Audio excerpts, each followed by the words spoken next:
Աշխարհից կտրված ու բոլորից մեկուսացած այս փոքրիկ վագոն տնակում է երկու որդիներին մեծացնում 46-ամյա Արամը։ Եթե կարծում եք, թե ճանաչում եք ընտանիքի, որն ապրում է ծանր պայմաններում, ապա դուք դեռ ծանոթ չեք Արամյանների պատմությանը։ Ուշի գյուղում ֆերմայի տարածքում այս փոքրիկ տնակում է ընտանիքը ապաստանել։ Ննջարան, խոհանոց, հյուրասենյակ, ամբողջը միասին մի քանի քառակուսի մետրանոց մեկ ընդհանուր սենյակ է։ Տնակը տարական հարմարություններից զուրկ է, տեղացող անձրևի ժամանակ էլ տանիքից հաճախ կաթում է։ Դա էլ հերիք չէ, ներսում գրեթե ոչինչ չկա, անմարդկային պայմաններ են։ Ունեցածները մի մահճակալ է, որի վրա երեքով քնում են։ Տուն չունեմ, ոչ մի բան չունեմ, երկու երեխեքին էլ մենակ ես եմ պահում։ Մայրը թողեկանացել է, այս արդեն 2 տարի է, ես եմ պահում երեխեքին, ասես ֆերմաներում ֆռալով երեխեքին պահում եմ։ Հիմա ինձ դուր չի կարևոր ստենք մնում։ Գիշերն է գրշից ջուր է կաթում։ Էլ ինչ անհարմարություններ է զգում։ Կռվաթը մի հատ է, դա շաղով չենք կարող տեղավորվենք։ Ալեքսան գիշերն է գարի պարկում էին վրա։ Դեմի երեխեքս էլ ես էլ քնում են գիշերը թե։ Միայնակ հայրը իր անչափահասներին խնամում է այնպես, ինչպես մայրը կաներ։ Անում է հնարավոր ամեն բան, որ որդիներն անհոգ մանկություն ունենան ու չզգան մոր բացակայությունը։ Խնամքով, ուշադրությամբ ու հոգատարությամբ է տղաներին վերաբերվում։ Օրվա հացն էլ անասնապահությամբ է վաստակում։ Ֆերմայում եմ աշխատում, անասնապահությունով եմ զբաղվում, գումարս 60,000 է ամիսը։ Տեղ են տղեմ գնավում եմ, ուրիշ հնարավորություն չունեմ, որ ինչ-որ միտեղ կարանամ երեխեքին թողեմ, կնամ ուրիշ տեղ աշխատեմ, ավելի մաքուր, ավելի ակուրատնի գործերով։ Թեկուչ հնարավորություն կան, բան տենց հնարավորություն չկա էլի, որտեղ երեխեքից նայող չկա։ Երեխաների խնամքը Արամի ուսերին է մնացել այն բանից հետո, երբ կինը լքել է նրանց ու նոր ընտանիք կազմել։ Կարծես թե ամեն բան գոհացնում է, խղճի խայթել չի զգում տիկինը իր զավակներին անտերության մատնելուց։ Սեփական երջանկությունն է ամեն ինչից վերդասել ու կյանքը նոր էջից սկսել։ Նույնիսկ մտադրություն է ունեցել երեխաներին մանկատուն տանել, բայց ամուսինը կանխել է կնոջ գործողությունները։ Ուզում ենք գցեն մանկատուն երեխեքին, ես երեխեքիս հետ եմ վերցել, ես եմ պահում։ Արդեն 2 տարի է, որ ինքը գնացել է, ոչ զան կա, ոչ երեխեքին տենալ կա։ Ոչ էլ երեխեքս ցանկություն են իրանց մորը տենան։ Գորջան, իսկ դու մամայի հետ խոսում ես, շփվում ես։ Ոչ։ Ինչու։ Որտեղ ես նրան չեմ սիրում։ Ինչու։ Որտեղ նա իմ պապային դավաճանել է։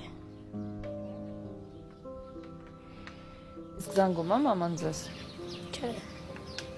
Դուք էլ չեք զանգում։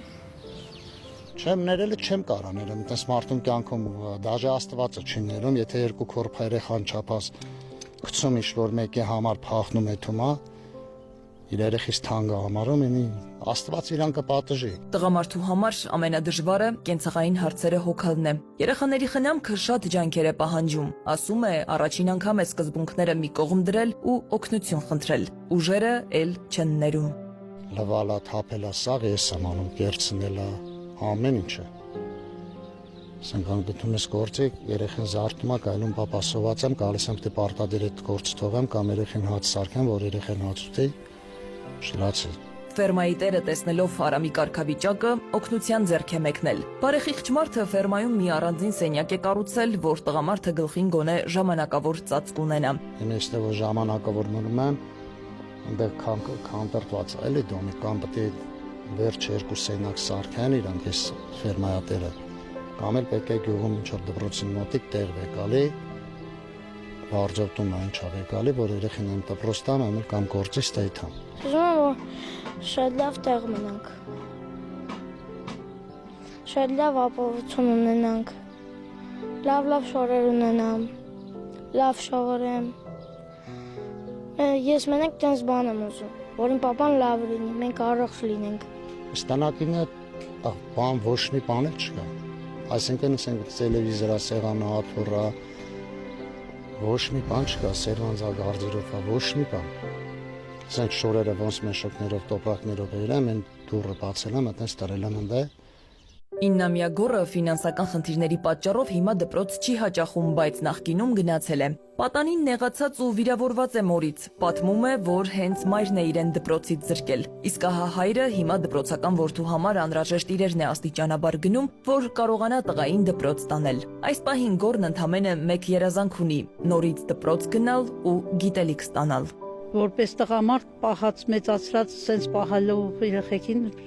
գնահատելի է, գովելի է, ավելի ճիշտ շատ։ Ու ինչ ասեմ, միայնակ է մեծացնում, պահում, երեխեքը, ինչ ասեմ, ափսոս երեխեք են, շատ ափսոս։ Իսկ ահա գոռի 4 տարեկան եղբայրը երազում է զինվոր դառնալ։ Մանկուց է սկսել մարզվել, բարդենարքներ անել, որ երբ բանակ գնա, ամենաուժեղը ինքը լինի ու թշնամուն հաղթի։ Փոքրիկ տղան իր տարիքին ոչ հարիր ֆիզիկական ուժ ու կարողություններ ունի։ Երեխաները թեև մորից նեղացած ու վիրավորված են, բայց կյանքի իրենց գոյապայքարում չեն հանձնվում։ Ավելին նոր երազանքներ ու նպատակներ են սահմանում։ Ամենաշատը հորն են սիրում ու վստահում, իրենց կյանքի լավագույն ու անդավաճան ընկերոջը, որն ամեն հարցով իրենց եւ աջակցում եւ հասկանում է։ Արամը տղամարդուն հարիր արժանապատվությամբ է պահում իր տղաներին, պաշտպանելով նրանց նուրբ հոգին, մանկությունն ու նվիրական երազանքները։ Ու չնայած այս ընտանիքը ապրում է անմարդկային ու դաժան պայմաններում, զուրկ բազում կենցաղային իրերից, փոխարենը սեր, հոգատարություն ու հայրական նվիրում կա։ Մինչ գոռն ու եղբայրը շարունակում են երազել, Արամը թևեր է առնում, գոտ է պնդվում որդիների ապագայի համար ամեն աստծո օր պայքարելու։ Սվետլանա Ավդիշյան, Վահան Գուլոյան, Սուրենգյուն։